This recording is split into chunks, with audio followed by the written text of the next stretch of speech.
So I already have discussed the typical parameters. What are the typical values of these parameters like biasing current, reverse bias voltage, the C, VC, then capacitance values like CJE0. This 0 denotes zero bias capacitance. Then you have also seen different typical values of beta 0, tau B and VA.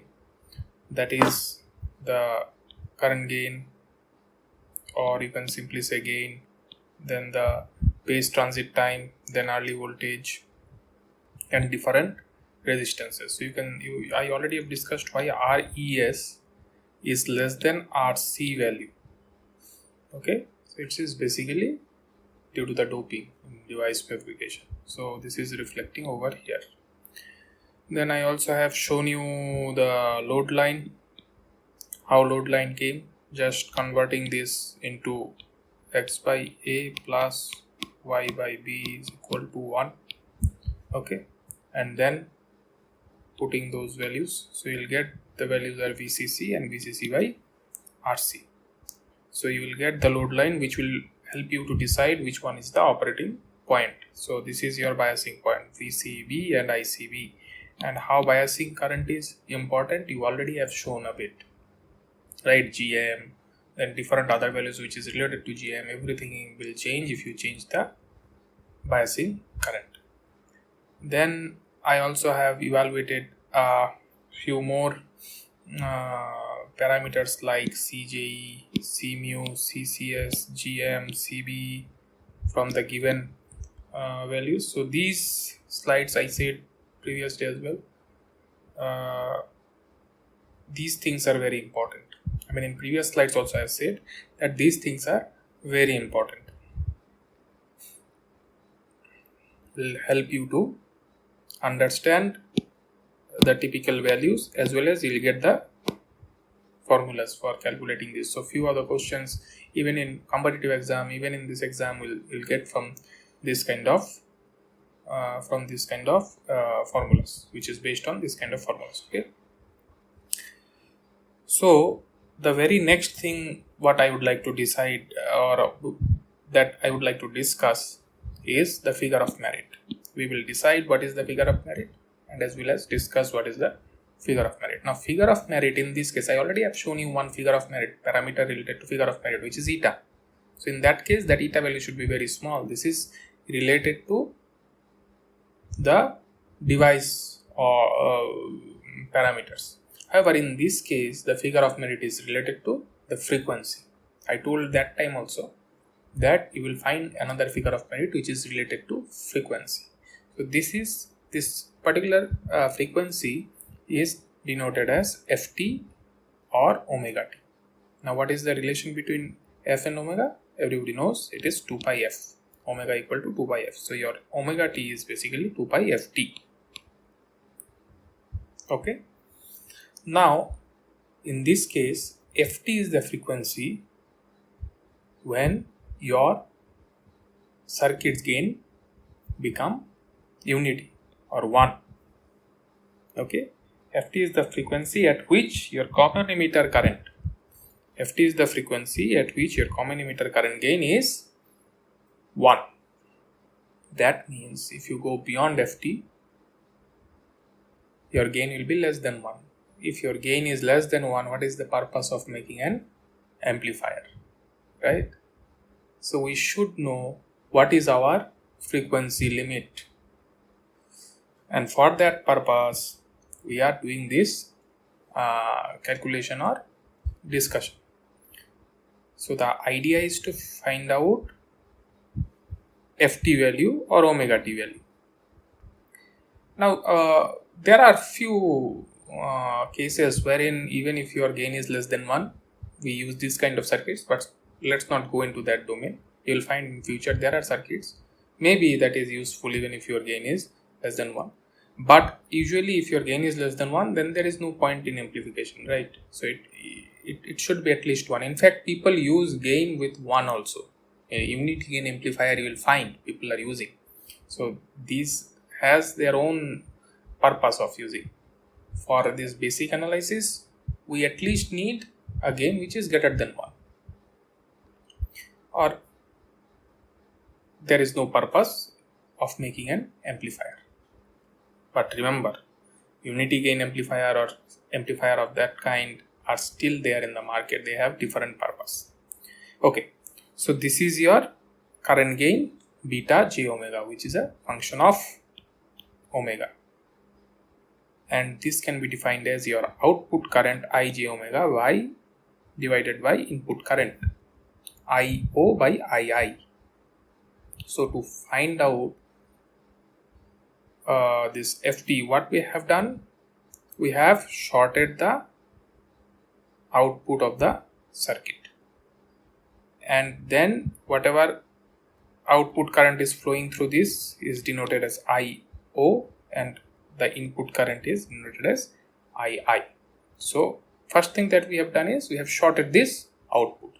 Now if we don't short the output, say if there is we use the load resistance, then your current will be divided, right? And we want the full current that is coming from emitter, or that is there in this C terminal in the output side. We want the full current in order to calculate the gain. If we use the resistor, it will divide, right? So you won't get the full current. Then let's see the equivalent circuit first, and from there we will find what is the condition. So this is your output which I have shorted. Just now I said it is shorted. Now this output voltage V0 will be equal to 0. So whatever current from here is coming and flowing through this, right? Because this is shorted, output voltage is 0, but there is current. Remember, in this case, these are the AC currents. Your DC biasing has been taken care of. We are not discussing anything about DC biasing here. Just to keep things simple, you said this is your output current, this is your input current, and output current is IO when there is no resistance in the output terminal. So this is the current that is flowing from the source and will go entirely. This I0 is actually equal to GMV, because this is short circuit, so all the current will flow through this, right? This is which I have written for node 2. So we have defined two nodes, 1 and 2, and that is what I have written for node 2. I am coming to this point, but before that, let me tell you that we have not considered this RBB dash or the other circuit currents. We have taken the internal connections. We have ignored the other RBB dash and this base resistance, emitter resistance, collector resistance, that we have ignored. So this is your input current II. Now when your input current will go from here, it will have three different components. One will go through C pi, one will go through R pi, one will go through C mu. So in certain cases you can ignore this component, okay? The C mu component you can ignore. Okay, I already have said that why you can ignore this C mu in the previous slides, right? That this C mu will only come into the picture if the value of C mu is, if your Z in, that is 1 by j omega C, right? So if say it is C mu, so this value should be very less. So if your C mu value is very high, then only it will come into, but still we have considered this. In certain cases you will find people are not considering this C mu term. Anyways, we have considered this. Now if we first talk about the node 1, what we will get, this is your input voltage VB and your current source will be GMVB. We have already seen this equivalent circuit. We have already seen previously. So your input current II will be VB into j omega C pi, considering this first part of this current which is going through C pi. Why this is? Because V equal to, again let us do this, V equal to IR. So here it will be IZ. So your I will be V by Z. Now what is the Z value? It is V by 1 divided by j omega c pi. So you will find this j omega c pi will go up and it will be VB into j omega c pi. Here V is VB. Okay. So this is your first term, VB into j omega c pi. What is your second one? This c mu term. Similarly, VB into j omega c mu, because in this case, remember the V0 is 0. In this case, the V0. So whatever voltage is here will be the voltage across c mu, because V0 we have taken already 0. So that VB j omega c mu will be the current flowing through c mu, and current flowing through R pi, that is the input resistance. Current flowing through input resistance will be VB divided by R pi. So it's simple, V equal to IR. So I equal to V by R. So here R is R pi and V is VB. Okay. So node 1 thing is complete. Now in node 2 we have V0 equal to 0. So what will be your I0? Your I0 will be GMVB. So if this one is V0 is 0, no current will flow through this, no current will flow through R0. So whatever is this current will flow through the output short circuit. Anyways, it's very easy to say because this one is short circuit. Whatever is here, everything will flow through this. Simple as that. That's why I say that we short it so that we get the entire current. So I0 is equal to GMVBE. In node 2, if you see, your I0 is GMVBE, right? So now do I0 by II, that will give you beta j omega, the gain, right? So if you do I0 by II, you will find this term, GM R pi divided by 1 plus R pi into C pi plus C mu into j omega. Is that correct? So this is the expression that you will get if you do a simple division. So it's very evident, right? So what we will do, let me do it here for your understanding. So your I0 by I, right? So it will be I0 is GM VB, and from this expression let me take VB outside. So it's VB into j omega c pi plus j omega c mu plus 1 by R pi. So these two will get cancelled. You will get GM, and if you see this one, it will be R pi. So j omega c pi into R pi plus j omega c mu into R pi plus 1, right?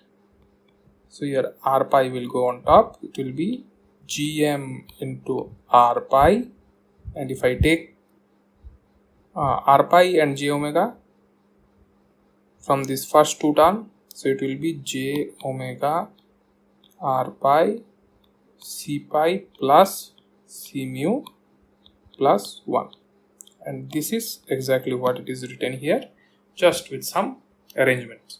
So this is 1 plus R pi c pi plus c mu j omega, right?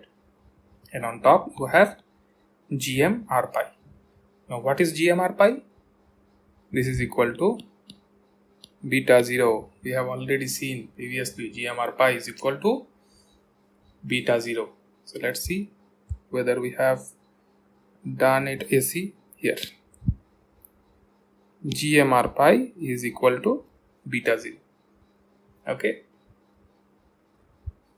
So this is equal to beta 0, right? Now what we want, beta j omega should be 1, and at what value of omega t, or at what value of omega, you will get beta j omega equal to 1. This is your figure of merit omega t. So that is written if beta j omega equal to 1 for omega equal to omega t. And for that, what you want, if this whole term, let me clear it. So if this whole term becomes equal to 1, what will happen? This will be, take this part in this side, this will be equal to this. When both this term is equal, then only the whole term will become 1, and that is exactly what is done. So in this case, we have taken the magnitude of this a plus jb. The magnitude of this is root over s square plus b square, right? In this case, it is 1 square plus the whole of this term square. This is what is written. 1 plus, you have 1 square plus r pi c mu omega t whole square. This is the root over. Okay, root over this term is equal to its magnitude is equal to gm r pi, because we are dealing with magnitude. When beta j omega equal to 1, we say its magnitude is 1. So from this, what we get,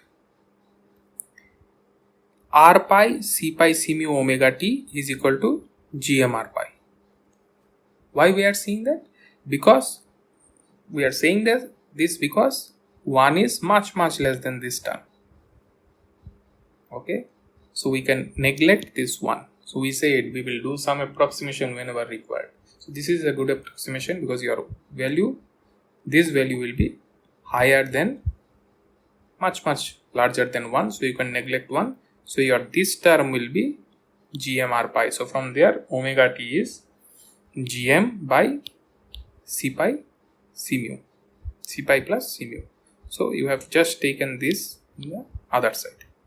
What is your gm value? Gm is equal to qic by kt, that we already have seen. Let me show you. Gm equal to qic by kt. Just replace this gm value over here. So it is qic by kt into c pi plus c mu. Now somebody can also write this is gm and the whole term is as cin, the input capacitance. Somebody may write like this as well, but this is the actual value of omega t. Okay, now you know that omega t is the frequency up to which you can operate your transistor or whatever circuit you have. Beyond that, the beta will become less than 1, and what we will find that your amplifier is no longer an amplifier. So that is why it is called figure of merit. You should know this value very well, otherwise you won't know what is your frequency range, right? So omega t is very important in that sense. Now let us plot this term, this beta term. Okay, then you will get the actual understanding. So we have I0 by II is equal to beta j omega, which is gm r pi divided by 1 plus r pi c mu j omega, and this term is equal to beta 0. I have already written here. Okay, now at low frequency, when omega is low, 1 will dominate in this term. 1 will start dominating because omega is low, and your c pi c omega, everything also, the entire performance will depends on omega. So if your omega is very low, your 1 will dominate. In that case, for low frequency, what will be your beta j omega? It will be beta 0. So if I plot it here with log beta j omega and omega, you will find that up to certain point, this is almost more or less constant, which is equal to beta 0, that is shown here, right?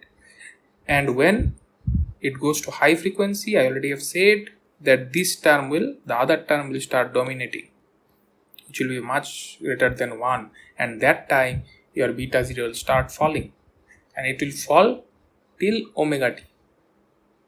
That is what it is shown, it is falling till omega t. I mean, this is where the beta value will be 1, right? Now at the point where the beta 0 value reduces by 3 dB, that means beta becomes beta 0 by root 2, that point is known as omega beta. When your beta value reduces by 3 dB, that means when your beta becomes beta 0 by root 2, that omega point is known as omega beta. Okay, why this is important? This is important because if you know your omega beta, you know your operating range, so-called operating range. Although you can operate till omega t, but you know that till omega beta my total gain will be more or less constant. After that it will start falling. As a designer, you should know this. You should know that omega beta value. You may operate up to say this point, or you may operate up to say omega t point, but if you know omega beta value, you know that if I want to operate my circuit beyond omega beta, I need to adjust my gain by some other way. Say I will increase GM, I will increase IC, and will manage that part. If you don't know omega beta, you don't even have an idea that what is the frequency up to which your beta is constant, more or less constant. Okay, that's why omega beta has larger significance. But you can operate up to omega t anyway, and this omega beta is known as maximum operating frequency. That is why it is called maximum operating frequency. Although you can operate till omega t, but omega beta is known as maximum operating frequency because till omega beta the gain will be more or less constant, and the relation between omega t and omega beta is, it will be like this. Omega t is beta 0 times omega beta.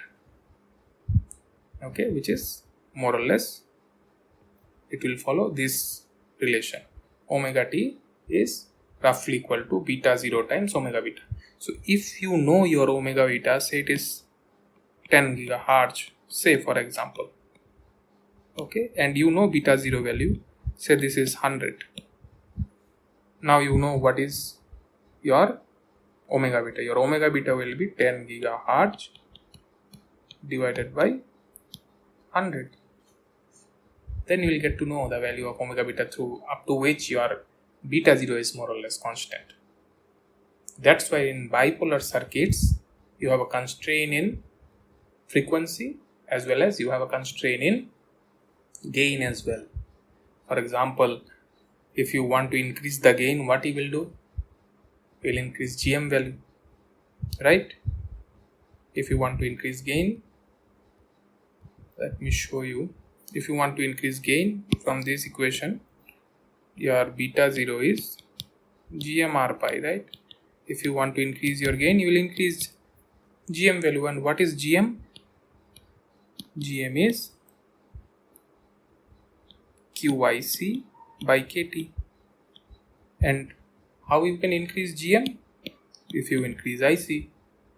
Now if you keep on increasing IC, there are a lot of problems I already have said. Say you are increasing IC, either you may reach saturation. Say for example you are not reaching saturation, but if you increase IC, your power, what is power? Power is V into I. So your circuit will become, or your circuit will consume a lot of power, and power is always an issue. So if you want to maintain the, say, bandwidth and gain both, your circuit may drain a lot of power.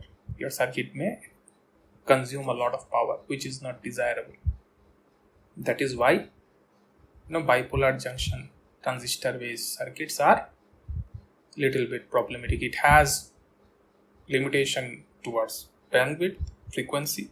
It has limitation towards gain as well.